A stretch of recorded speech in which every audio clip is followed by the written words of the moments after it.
কলিয়াবৰৰ সোণাৰী গাঁৱৰ মাঘ বিহুৰ এক অনন্য পৰম্পৰা এই কলি বুঢ়ী নৃত্য। মাঘৰ দ্বিতীয় দিনটোত জ্বলা মেজিৰ পৰা উৰা কুকুহাৰ ছাই মুখত সানি পৰিৱেশন কৰা এয়াই হ'ল কলি বুঢ়ীৰ নৃত্য। নৃত্যৰ দলটোত এগৰাকীয়ে নাচৰ গুৰি ধৰে।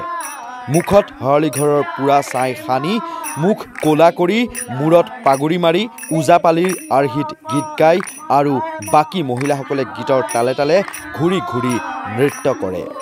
মূল ভাৱৰীয়াগৰাকীয়ে ৰিহা মেখেলা পৰিধান কৰি ভাও দি দি গীতৰ কথা আগবঢ়াই নিয়ে। কম বয়সীয়া বোৱাৰী বা ছোৱালীয়ে এই নাচত অংশ গ্ৰহণ কৰা দেখা নাযায়। পূৰ্বতে পুৰুষসকলে এই নাচ চোৱাত বাধা আছিল।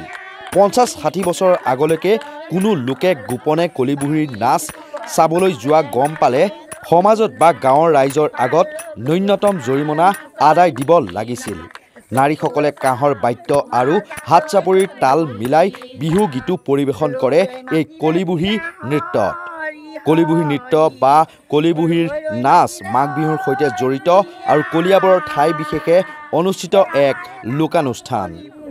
ই কেৱল মহিলাৰ মাজতে প্ৰচলিত।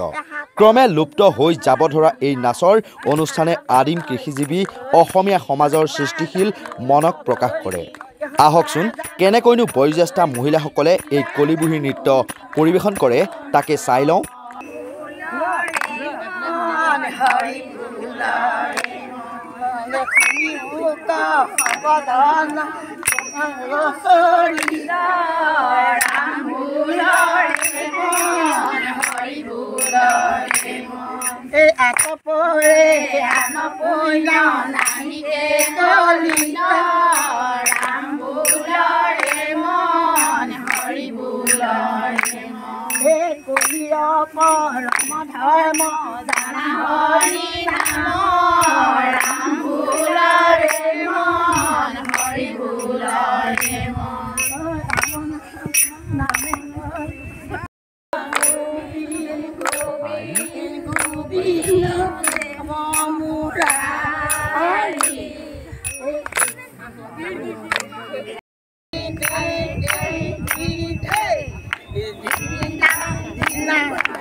অতীজৰ পৰা আমাৰ আইতাহঁতে একেবাৰে আজু ককাহঁতৰ দিনৰ কলি বুঢ়ী নৃত্য।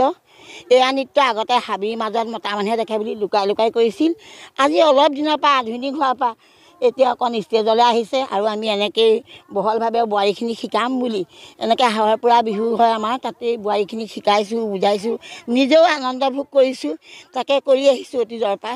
আমাৰ একে আজু ককাহঁতৰ দিনৰ আগৰ পৰা মানে আগৰ পৰাই আৰু চলি আছে। সেইটো পৰম্পৰা অতীজৰ পৰা চলি আহিছে, আজি নহয়। কিমান দিনৰ আগত এইটো আৰম্ভ হৈছে সেইটো আমি ক'ব নোৱাৰোঁ। তথাপি আমি শুনাৰ মতে এই নৃত্যটো হেনো চাবলৈ ব্ৰিটিছৰ সকলো আহিছিলে যে কিনো কলি বুঢ়ী নৃত্য হয় আমিও চাওঁগৈ।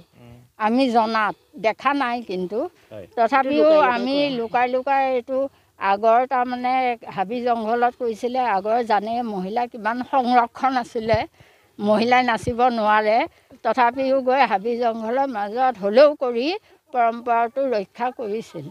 কিন্তু এতিয়া ক্ৰমান্বয়ে যুগ পৰিৱৰ্তন হৈছে আৰু হাবি জংঘলত যাবলৈ বহুত দূৰ হয়, জংঘল প্ৰায় নাইকিয়াই হৈছে। সেইকাৰণে আমি হুকুৰা গুৰি নামৰ এটুকুৰ জেগা আছে তিনিমুনি আমি তাতে সকলো হেৰালি ঘৰ বিহু যেতিয়া শেষ হয় সেই সময়ত হাজাৰৰ গোপিনী গোট খাই পেলাই তাত আমি কলি বহি নৃত্যটো কৰোঁ। নতুন বোৱাৰীবিলাকক আমি নাচি নাচি দেখুৱালে তেওঁলোকে শিকিব, এনেইতো নিশিকিব। তেওঁলোকে চাই আৰু শিকক, শিকাটো নিজৰ কথা নহয় জানো। আমিতো আৰু কাকো কঁকালত ধৰি নচুৱাই শিকাব নোৱাৰোঁ। গতিকে মোৰ আশা আছে নতুন বোৱাৰীসকলেও এই আদৰ্শ নীতি ৰাখিব। মোক ক'বলৈ হয় জ্বলোৱাৰ পাছত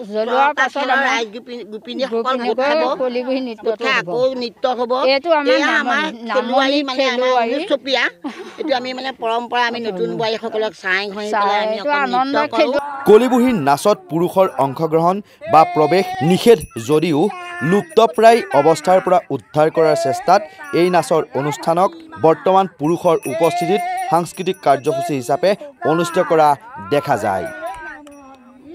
কলিয়াবৰৰ পৰা ৰিদীপ শৰ্মাৰ প্ৰতিবেদন, নৰ্থ ইষ্ট নাও।